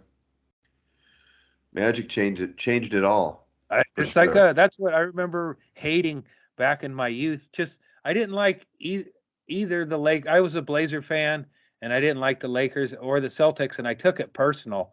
Like I remember crying after Oregon State got knocked out of the basketball tournament and throwing my Orange Express shirt in the fucking bottom of the closet. And I was fucking legitimately hurt. Way to commit. Throw at the bottom of your closet. Not you threw a doll over the embankment that you loved. And it could be the same year. That was like I watched it. My friend Mitch got really drunk and he kept repeating, "Leave me alone, I'm in the Olympics." And I was crying about Oregon State losing. And then it may be the same year. I could look it up. William Brew was one of the players on the team, and my family the next day after the game, I was hungover and in the family station wagon or whatever we were driving. Probably, it was a station wagon, and driving to Southern California or to the VA hospital, probably one of the family fucking road trip to hell. Like fucking, we were like when Christy Brinkley looks over at the Griswolds. We had a white trash, lesser version of the Griswolds, and potentially, possibly loudmouth Kathy Lyman, who would jump in anytime because she would stay with her son in Coquille until she heard we were going to Palo Alto, and then she would load up with us and wouldn't shut her fucking mouth, all yammering and I get car sick. I didn't like sitting back there, but I'd sit back there with Kathy. But and I don't know that Kathy was in there this time.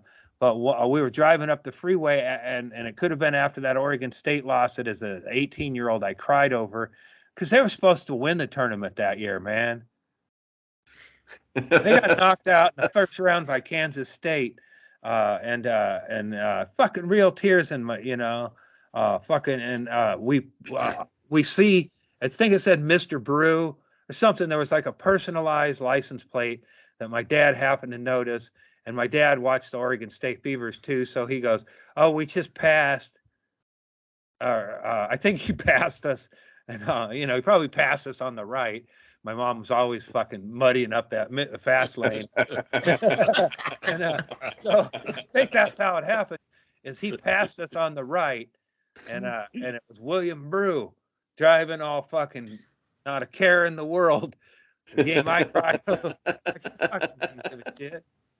Got returned home on the late flight and was driving down to NoCal or wherever.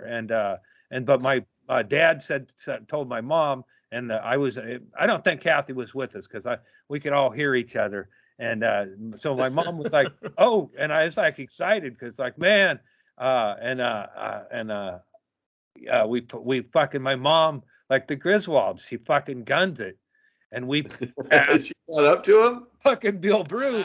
He's just chilling, probably smoking a blunt, not giving a fuck, on his way home. And we go up and we go past him. So I'm window to window with him, and I was like, well, and then I'd like say, "Good game." And roll your eyes. I don't know that he saw it. Like, what's his little white boy got to say? Like his mom, pulled back, like blocking the lane. He passes, and then we pass again, and I go, "Good game." And I told a friend that when we were, he'd sound like a Congressman Kennedy.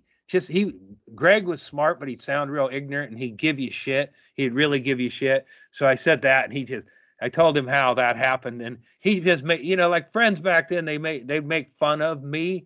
So the story's funnier than you're making fun of me. But it was kind of funny to go up and go, "Good game. Hey man, good game. You lost by 7 or whatever." Was funny. I didn't, but it was really stupid. But I didn't want to be in the city. I might express interest that we passed William Brew, but I did not ask my mom for once to actually do what you do in the fast lane. She didn't drive that way. So, this is my one, but it's like, that was fucking William Brew, who was a bit player. My favorite player was Danny Evans, who wasn't, I don't know, he was good, but, it's like, I was just like idolized anybody who played college basketball, and I was a Jesus believer. I don't know. I was waning I'd have to say I waned real heavily my sophomore year on the Jesus stuff, but I still had it wrapped into the psyche a little bit. Yeah, is that the game? Yeah. Fucking, I think it's Orlando Blackman, who Orlando, yeah. I fucking hated I didn't know anything about him or how he grew up or anything. Had nothing to do with that's what I appreciate about my family. I didn't, even though I got some dipshits, and Larry Larry grew up to be more talks like a racist, and so back in the day when Larry was coherent, I'd sometimes say, "Shut up, Larry. I don't give a fuck about that." It's anyway. But I hated Orlando Blackman for what he did to other black guys that I cared more about than Orlando Blackman. Like I fucking knew Danny Evans was instant offense when you brought him in off the bench, and Steve Johnson was the best center of the day, and Mark Radcliffe was a lockdown defender, and fucking Orlando Blackman, who from fucking Kansas State, fucking motherfucker. And I was drunk. The reason I cried was because I was a victim of sex abuse. Man, baby. I took sports too personally, and I didn't know anything about the NCAA tournament. And that's just what happens, little white boy. Try it out. If I was on camera, I would have been part of that shining moment where they catch a North Carolina kid sobbing into his drink. Not yet them, but. There's losers in college basketball, and don't get soap in your dick hole. Yeah. Now get out there. Yeah. Yeah. I'm trying to think. God damn it. Oh, Lester Connor was like a freshman, I think, on that team too. He was, anyway. I'm reminiscing. Man, you remember a lot of. Well, I wore a shirt that said "a Beaver believer" before I even realized that there's the double entendre of it. Like, oh, okay. So you're a Beaver, yeah, man. Poontang, yeah, go Beavs or whatever. So, but that's what I guess the whole thing is just about, like I care deeply about that shit, and it just wasn't right that Orlando hit that fucking shot. God damn it. Where was Lester? Why were the coach of the Oregon State was like a poor man's John Wooden, and I actually went in and watched them practice because the reason I went in to watch them practice is I heard sometimes the coach would smoke a heater at half court and sit on a chair and bark out directions to people on both sides. smoking a heater, so he'd sit and Well, watch Smoking a heater. What does that mean? Smoking a cigarettes? cigarette inside the auditorium. So I went in to watch that. But why did you say smoke a heater? Well, Where did you come up with it? That's a term. Like a 1950s private That's eye. what they called it at that time, was what I assumed. What? Well, when Ralph Miller's smoking one, you think like a fucking John Wooden, like these fucking old school guys, but he was a fucking chain smoker, and it's like, he didn't win. He didn't get to be John Wooden because of goddamn Orlando Blackman.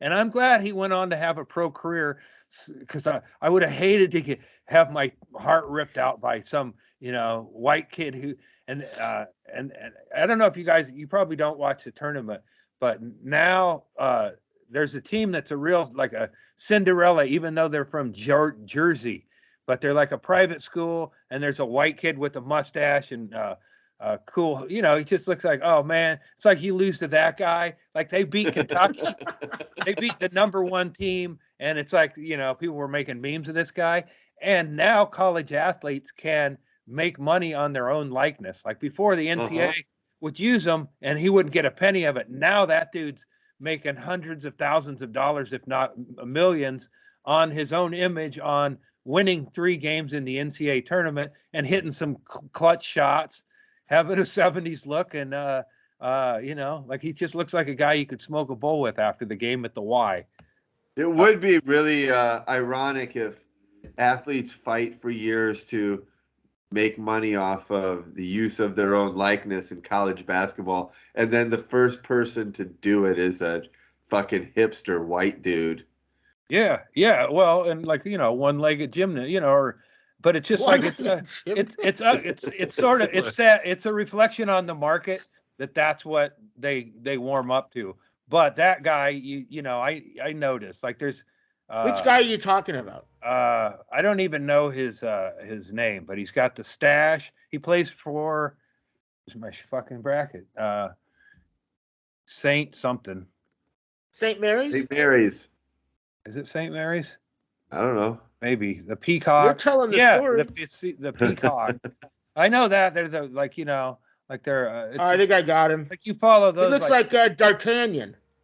Yeah. There are 2 people listening to this, pumping their fists in the air, yelling the answer right now. Right. Yeah. And it's like, he's probably not a pro or whatever. He probably, he's a good shooter, but he's just not going to be a big impact player in the pros. But why can't he be the new wings guy at Chili's? Like fucking Jared. No, that's not him. No, that's UCLA. No, but that's kind of the trend in college basketballs. If you're a white guy, is 70s up yourself. You want to look like a porn star fucking dude. And it's like, it's going to devolve, but I like it now that, it's like these guys who might have been the cover package for recruitment, or, they sell their shirt or whatever. Now they're actually making dough on it, and they can do commercials and shit. Good.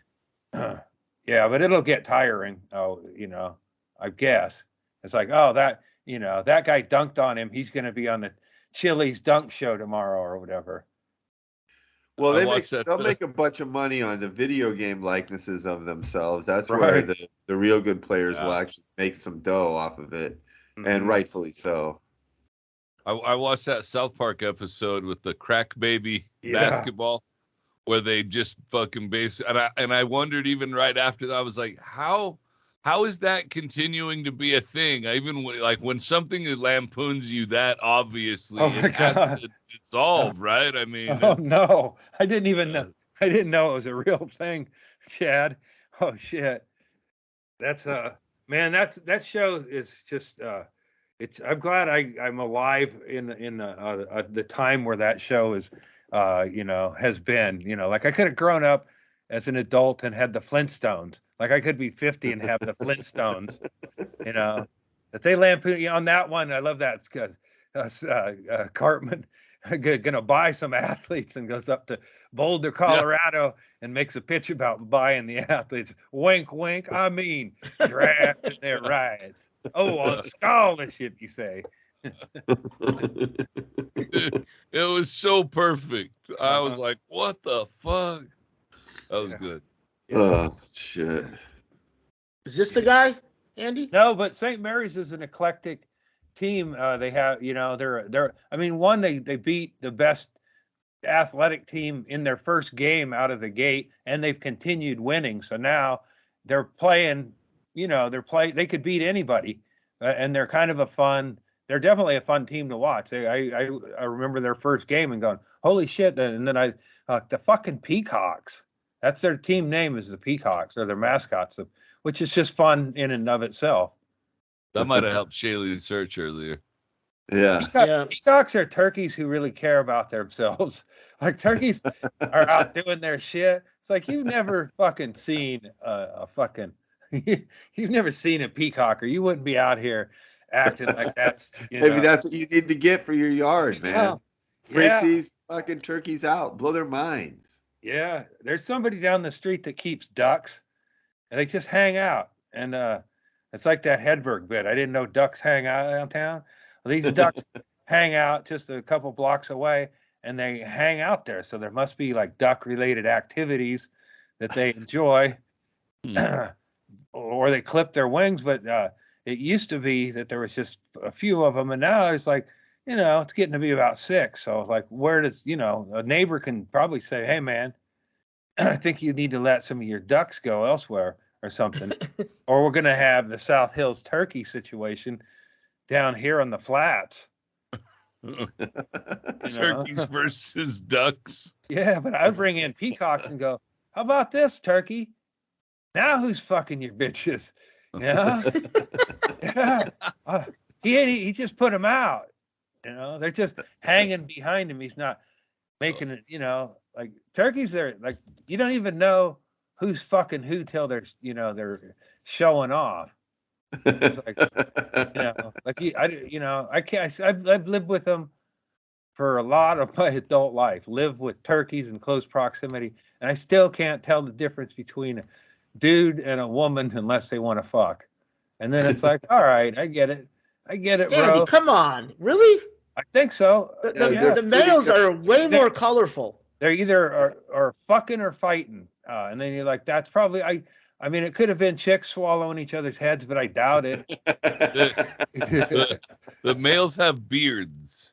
They got that. Very few females will have beards. Hens, very few hens will have beards. And look how colorful. Andy, can you tell me? Yeah, the hook nose is what I call I think so. I guess and they do have the bluer heads and shit. Yeah, but they're real the size difference. The size, yeah. Although a young turkey, a young, what they call a young turkey is about the same shape and look as a female. Andy's right; they're young ones look very similar. I'm a little poultry cis here, but I have noticed the blue heads, and I call them the hook nose. Yeah, the blue head hook nose, but I guess I try to see them as just, it doesn't matter to me. End of the day, man or woman, I just ask him not to shit where my dog's gonna eat it. Like, there was 2 of them. I was hanging out. That's foul. I was hanging out, and there's this little. That's Andy's take on the whole gender situation. Look, I don't care what your pronouns are. Yeah. I don't care what your sexual orientation is. Be a man, be a woman. Just don't shit where my dog's gonna eat it. And when I have pulled up on that many times with what Chaille has behind his head. And I used to go, I was assume it was rape, and that's poultry ignorance or whatever. Because he's, I'm not one of victims. Yeah, how do you know they're not consenting? If they didn't like it, they wouldn't strut around sniffing up and whatever they're doing. They're playing the game. But I will pull up on them and say, "Is everything okay?"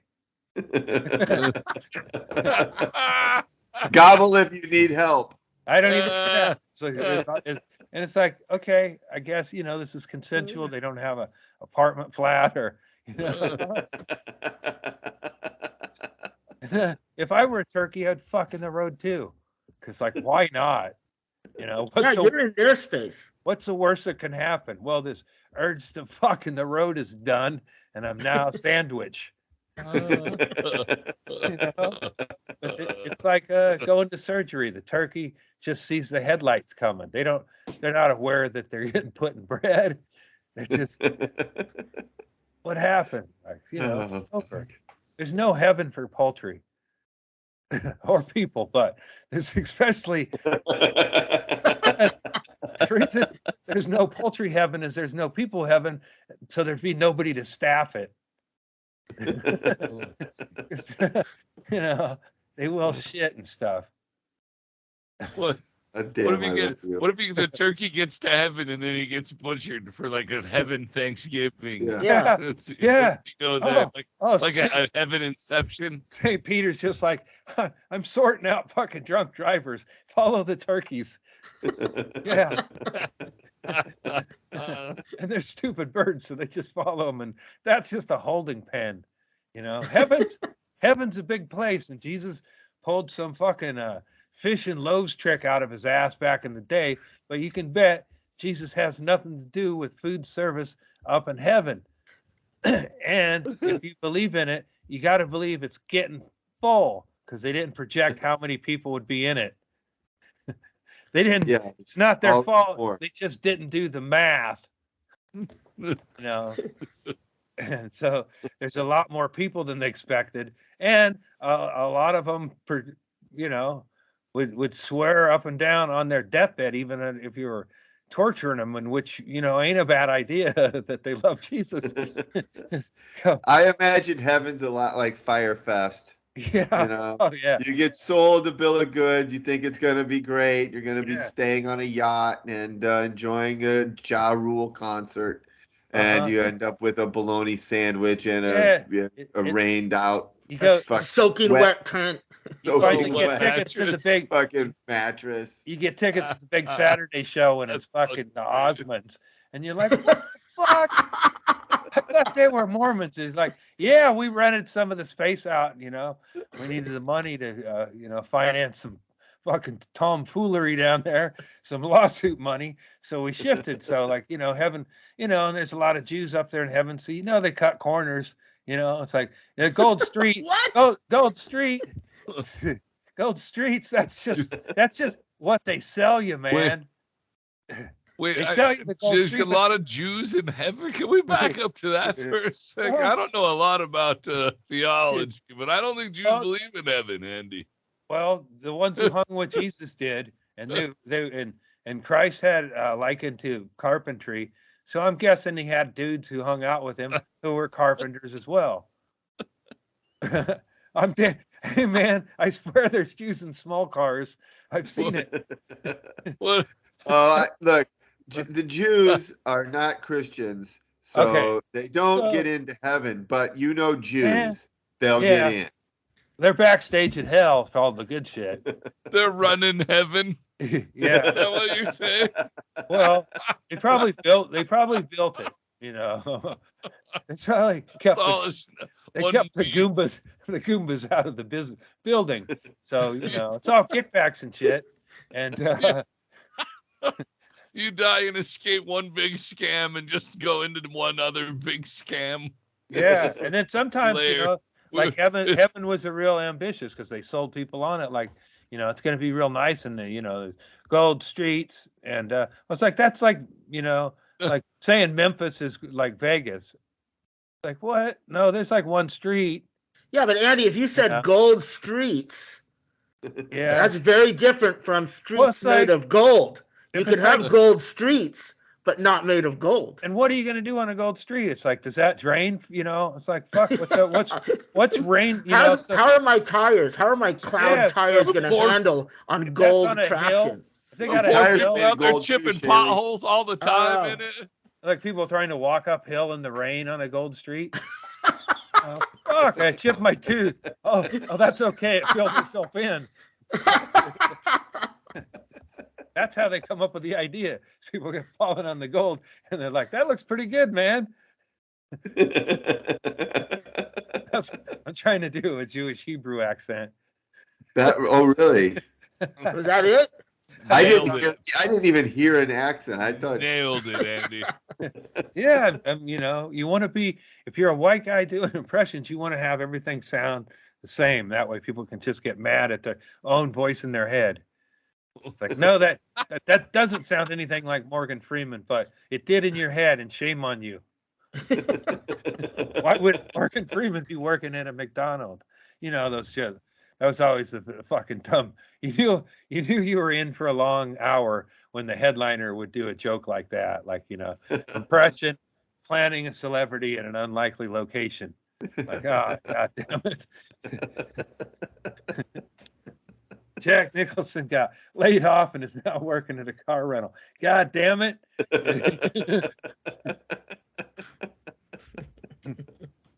Yeah, I'm really only thinking of Jerry, but we've discussed Uncle Jerry before.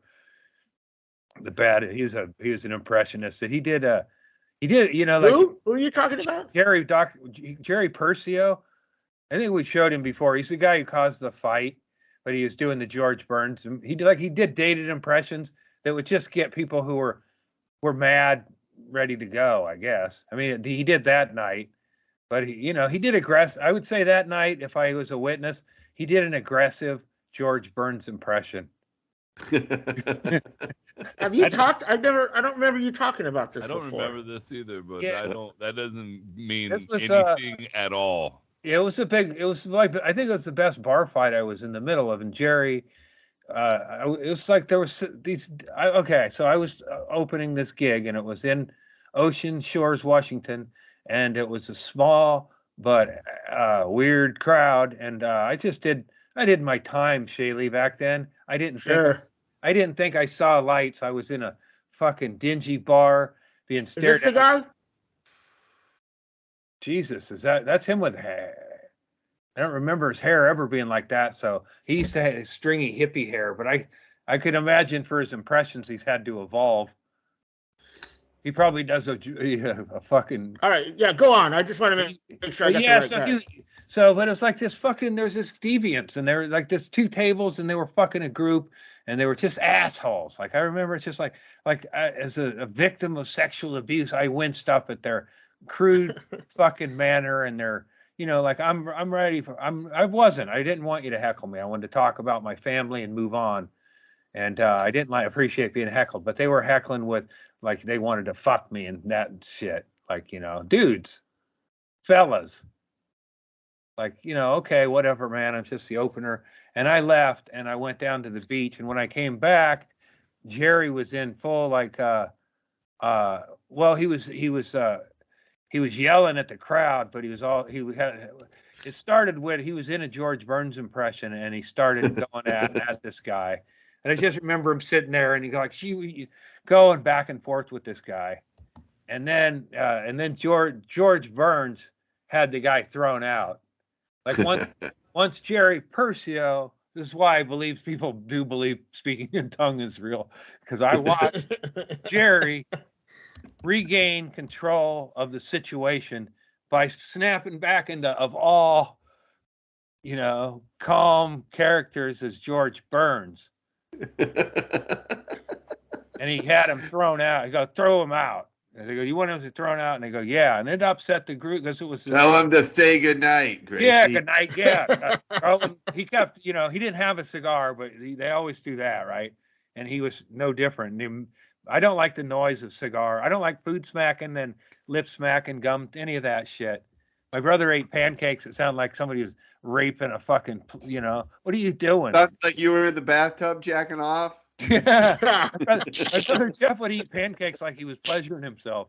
And it's like, God damn it, don't do that shit. But Jerry, and, that's what he did. That's when I was like, God damn it. That's why, somebody, I think the person when they're at church speaks in tongues and then they think that somebody really, but no, you were just fucking weird, man. But somebody goes, no, I knew exactly what they're saying because it's supposed to be the voice of angels. So so when did this become a bar fight? Jerry, I left again because fucking, it's a show. I wanted to get paid. So that's why I was waiting around. And then I went back. The beach was just right there. That was the only thing I remember everything about that gig. Unfortunately, I should have just been one of them routine memories you don't have. But I walked down to the beach and there was assholes on the beach, like they could drive on the beach, which I'd never seen. Like that's the thing about these like tribal gigs and shit. You're experiencing shit. Like, like I'd never seen cars on the beach. It was always in like, Yeah, that's kind of a Florida East Coast yeah, thing too. yeah. And Washington does it. But I think it's Long Beach in Oregon. It's a But super long stretch. yeah, and it had nothing to do with the show, but I got yelled at the beach. So I was like, it's like, fuck this. I could get an attitude. I still not that far removed from Orlando Blackman ripping my heart to shit. And so but I was upset about the show. And then Jerry was like, I just didn't want to be in there. And so I walked back, and then somebody yelled at me on the beach, just like yahoos, like I was like a pussy or whatever, have your fun, so I go back. Have your fun. I don't believe in the beavers anymore. Go back into the Jerry Persio experience in this small bar with about 15 people, maybe. There's one couple that was there to watch the show that were just tourists, and then about 5 locals hanging at the bar, and then these 2 tables, which I would later find out the old dude who got tossed was an employee, and like his son was there, and his son was drunker than the old man. But anyway, Jerry went back into Jerry. I don't know what he did in the meantime. I would like to think he stayed in George Burns, but it was like a half hour later, and I went back, and he was wrapping up, and he was eking out something from the back of the room. And the people didn't like him. The group of the people they laughed at my stuff, but they were also assholes. So I don't know. I can't speak for Jerry's show, just the parts I saw. But he, so then he does a real aggressive George Burns. Now, he goes, that's my show, folks. And the clap. And he goes, now, like back into it. It's like, oh, fuck. Jerry's a big dude, too. So he's like, big enough that you wouldn't think you could fuck with him back in the day. His claim to fame back then was he was on an episode of Unsolved Mysteries as the villain. And I don't doubt it. His headshots would tell you that. But he goes, now you can go tell your friend, I think he said friend, what a piece of shit he is. But he said it as George Burns. And so that's when that table stood. It wasn't as one, because they were now. I know Appleton, when there was a fight, they wanted to kick my ass. It felt like they stood as one. It probably just felt like that because I was in the center of the storm. But the whole table was up and went towards Jerry, who stood there and then just got this demonic. He got his head shot look, and he was no longer George Burns. He was fucking full on Jerry Persio. Tired, lame ass fucking road act who got a lot of gigs by writing thank you notes to the fucking promoters. And I know he paid for half of the gas because he reminded me more than half of it. That's what I would have wanted to, because I'm driving and you keep reminding me Uncle Jerry's getting half the gas. Yeah, I'm doing all the driving and you're doing all the talking, and I'm doing none of the follow-up questions. And he's telling me 100% of the time that he's paying for half of the gas. So shouldn't I have you shut the fuck up? But I didn't talk to him like that. I suffered fucking like that Supreme Court justice suffered Ted Cruz with fucking people who knew shit, and they preyed on me because I didn't know shit, and they'd been at it a while, so they'd use their knowledge to try to dull my edges and make me an easier prey for their scheme. Like, dude, you're just I just got groomed, motherfucker. I didn't get into comedy. Drive around. I'm groomed, bitch. But so when Jerry said that, there was a group and there was a chick, and I wanted to. I honestly, when I saw that it looked like a fight break out, because it was like Jerry was ready to go, and they just kind of converged on him. But then I saw Jerry take 2 fucking. I don't know if George Burns was known for his footwork, maybe Scatman Crothers impression, but he sidestepped something I used in the Appleton, sidestep, and he left. But the people from the back of the room, the guy who ran the bar, had 2 tough kids. Like they probably took karate in a dojo, LBC community college dojo like I did, but he had 2 tough kids.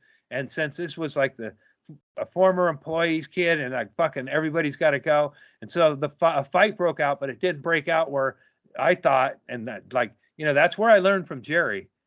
I didn't learn, don't be a dick and, don't do good things for people and say nothing sometime would be all right. And nobody wants to fucking travel with George Burns. Not even Gracie did. Probably like, leave me alone for a minute. I've had enough. But he Now got that, folks, that was a fucking impression right there. Gracie Evans, fucking dead on, dude. See, Like she's back with us. Yeah, I think impressionists lose their shit because they lose some of their catalog. Jeff Dunham keeps plowing through because he's always been a fucking racist on a stick. I don't know that Jeff. I think you're mixing up impressionists and ventriloquists right now. What is Jeff Dunham? He's a puppeteer. Ventriloquist. All right. Anyway, yeah, impressionist. They're the same thing. No, Rich Little is an impressionist. He impersonates those Nick little Caliendo. Otto was doing an impression of a racist white man, and it just so happened he was sitting right there, like Lindsey fucking Graham, saying it all smug and fucking clown faced. Yeah, that would be no different. Like if Otto and George were alive, and they go, "All right, we have some questions for you." Yeah, you're a black woman. I see where this is going. Guilty. Say I'm on you have me and I'm on death row. Would you I can't eat. I sound like Gilbert Godfrey trying that to was solid Gilbert Godfrey. Yeah. I was about to say that, Andy. I liked it. But you should be doing it when you have a story about Gilbert Godfrey. I know. I have that Gilbert Godfrey story where he made Sean Ross physically sick during a corporate gig. But I'll finish it. Jerry started the fight. I stayed there, and the audience and it was the tough kids threw him down. They just come up behind and threw down. Like good, another solid move in disruptive crowd control. Like the Capitol Police should have known some of this shit. You bum rush. What was the move, Andy? Just fucking bum rushing and knocking into them, and then when they sorted out, because everybody, the group that wanted to kick Jerry's ass was, they didn't know where Jerry went.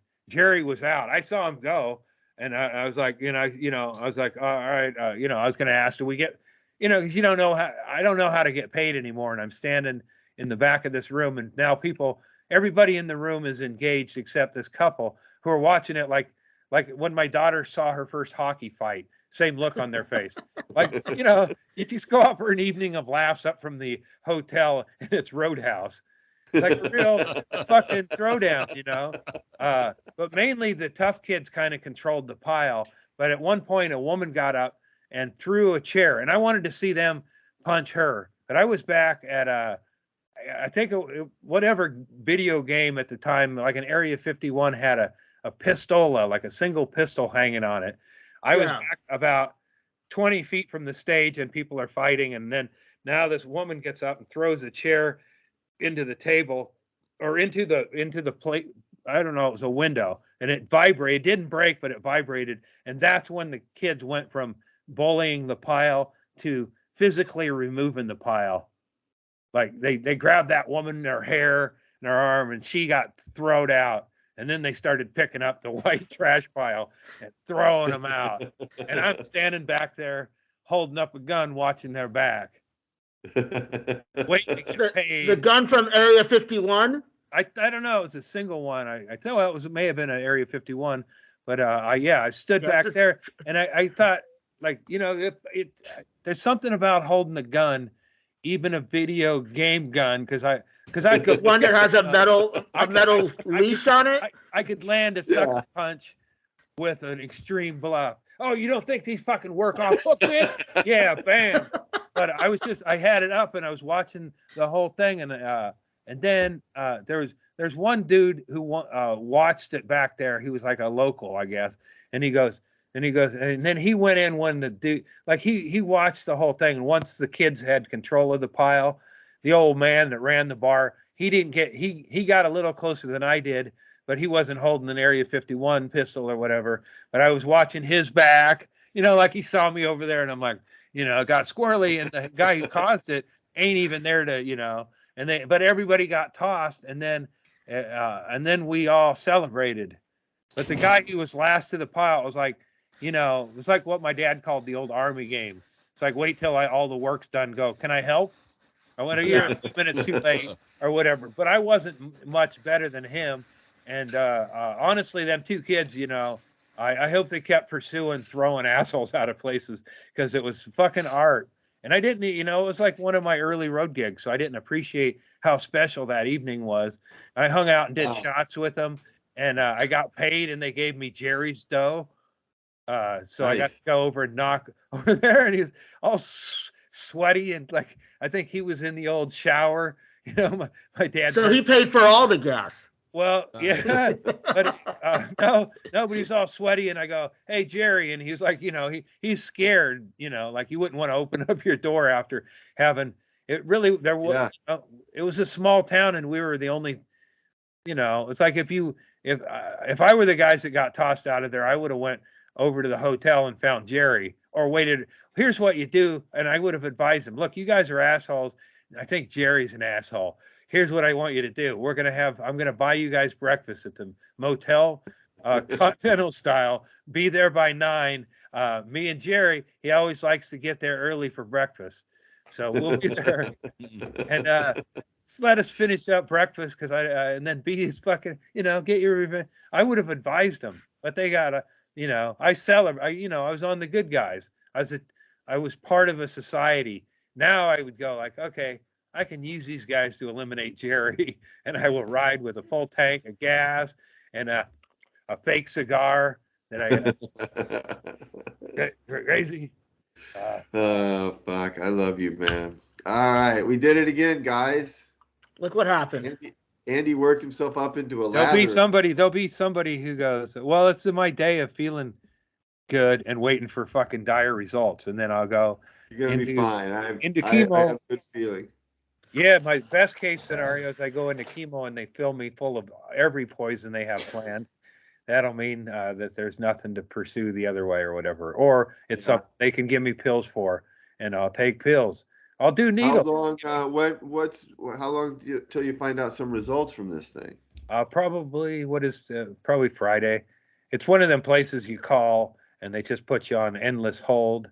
They don't call back. That's the other option. And it seems like that's why I tried to get the poker face from the person staring at my gut. Yeah, but they don't know shit anyway. They don't know what the fuck they're looking at. I mean, Andy's right. They look at a lot of them, so they know what's abnormal. But they're trained for that poker face, Andy. They don't. Right. You're not that doesn't be shit.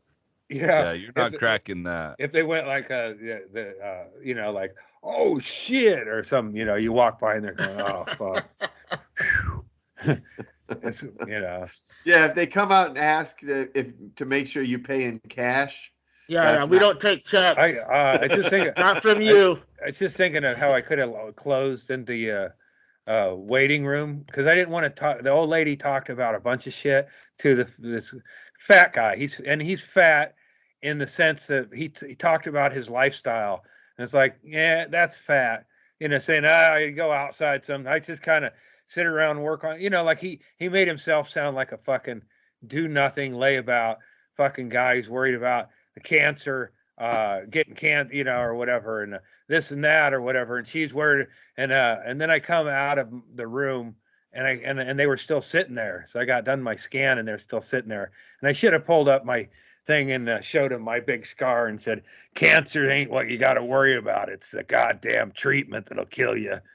It's like, man, the worst thing that can happen could be already happening. So just don't, I'm not in the waiting room with the, it's like if you're bummed your audition and there's hopefuls in there.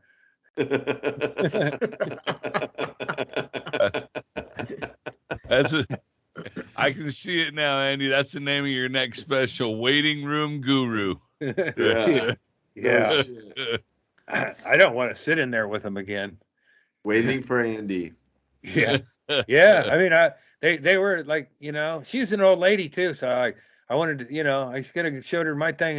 You're lucky you ain't got cancer yet at your age. I mean, you are, consider yourself lucky, and consider yourself someone who's seen the last Golden State Warriors championship in your lifetime.